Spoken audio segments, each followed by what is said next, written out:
Merhaba değerli arkadaşlarım. Hepiniz bir videomuza hoş geldiniz, sefa geldiniz. Arkadaşlar biliyorsunuz bu sezonun başında federasyonlar için bir güncelleme geldi. Neydi bu güncelleme? Tek takım turnuvası. Ondan evvel benim de tabii yüzeysel de olsa söyleyeceğim bu güncelleme, bu yenilikle alakalı birkaç şey var ama öncelikle şunu belirtmek istiyorum. Bakın, altta tekrar mail adresime sizlere geçiyorum değerli arkadaşlar. Yayıncı kimliğim olarak, yani ben kendim adına bunu şahsım adına söylüyorum. Bir içerik üreticisi, bir yayıncı, kimliğim adına söylüyorum. Sizlerin soru, görüş, öneri, şikayet bunların hepsini ekran yüzü olarak da, sizlerin sesi olarak da Top 11'ın yetkililerine aktarmak, onlara sesimizi duyurmak benim, en büyük görevlerimden bir tanesi diye düşünüyorum. Ha, inşallah. Tabii ki sadece bu cevaplarda kalmaz. Yani verilen cevapları ben biliyorsunuz paylaşıyorum. Özellikle, bu topluluk notlarında paylaşıyorum.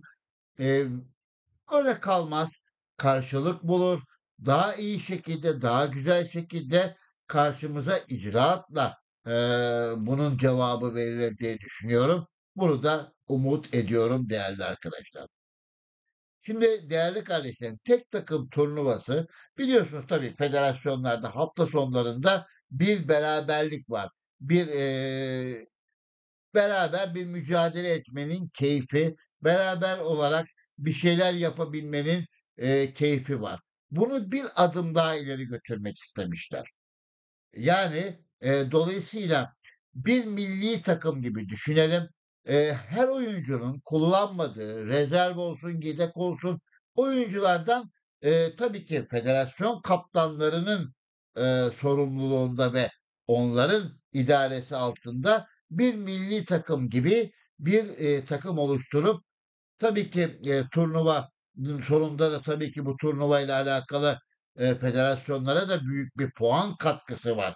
Bu da olumlu buluyorum ben bunu. Ha, lütfen sizler de aslında yorumlara bu yeni uygulamayla alakalı, tek takım turnuvasıyla alakalı görüş, soru önerilerinizi görüşlerinizi yazarsanız çok sevinirim değerli arkadaşlar.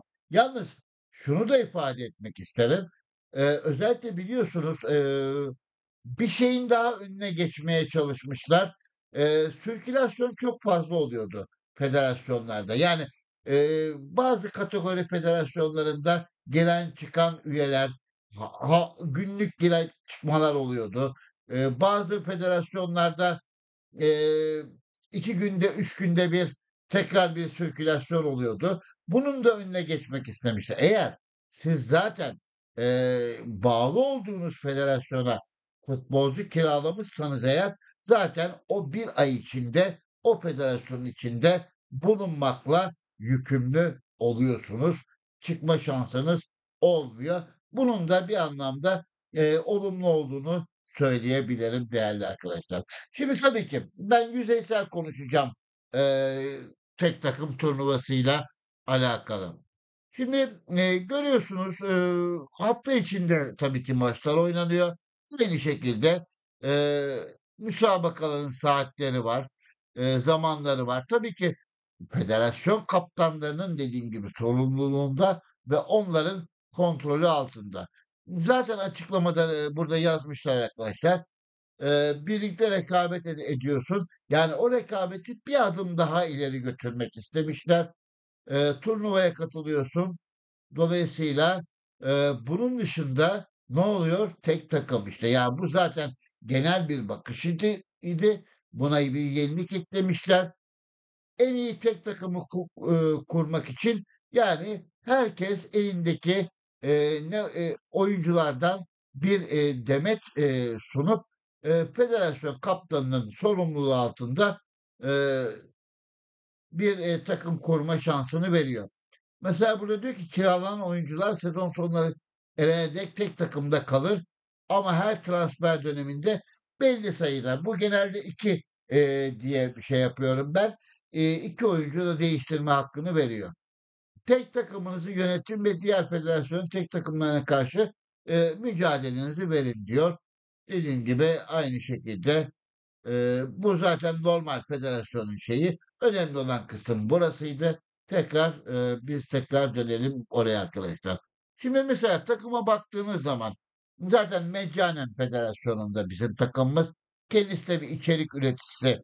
Zaten biliyorsunuz, tanıyorsunuz kendisini de. Tabii burada, takım kaptanları bu o kiralanan oyunculardan bir takım oluştururken denge olayı tabii yine aynı şekilde denge olayını da gözetmek zorunda. Mesela birkaç oyuncuya bakalım. Bu oyuncu mesela benim. Mesela yukarıda, takım olarak, federasyonun, takımında gözüküyor ama dolayısıyla ne diyor? Katkıda bulunan burada benim ismim yazıyor değerli arkadaşlar. Şöyle bir bakalım. Evet, mesela bu Mustafa İren kardeşimizin, takımında, yani katkıda bulunup kiraladığı bir oyuncu. Şöyle gidelim. Muhammed Uslu arkadaşım katkıda bulunduğu bir oyuncu. Gene Mustafa İren, Taner Kum gibi. Yani dolayısıyla herkes işte, bir katkıda bulunuyor. Dolayısıyla bir katkıda bulunan, oluşan bir takımla da bir mücadele içine giriliyor. Ha, işin aslında, en güzel yanı bakın buradaki ödüller. Ödüller de çok önemli.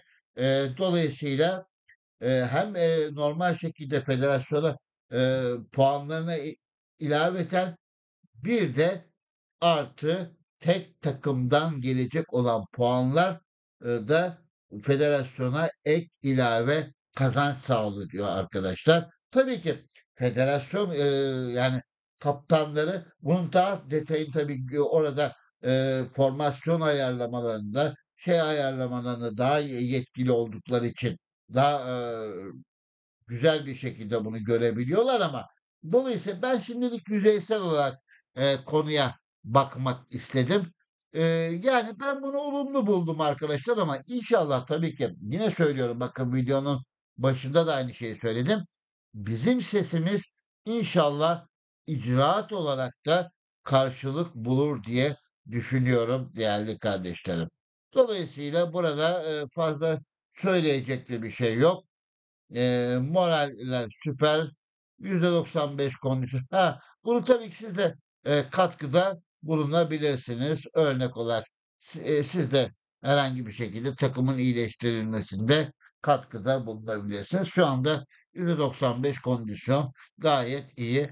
Aynı şekilde tabii ki antrenman yaptırılması gerekiyor. Yani normal şekilde takımlarımıza ne yapıyorsak burada da aynı şekilde antrenman yaptırılıyor değerli arkadaşlar. Bu şekilde bir, düzen almış federasyon kaptanı. Tabii yani kiralanan oyunculara göre de hareket etmek zorunda. Dolayısıyla, inşallah iyi ve başarılı oluruz diye düşünüyorum. Arkadaşlar hepinizi saygı ve sevgiyle selamlıyorum. Bir başka videomuzda tekrar görüşmek üzere. Hoş kalın, esen kalın.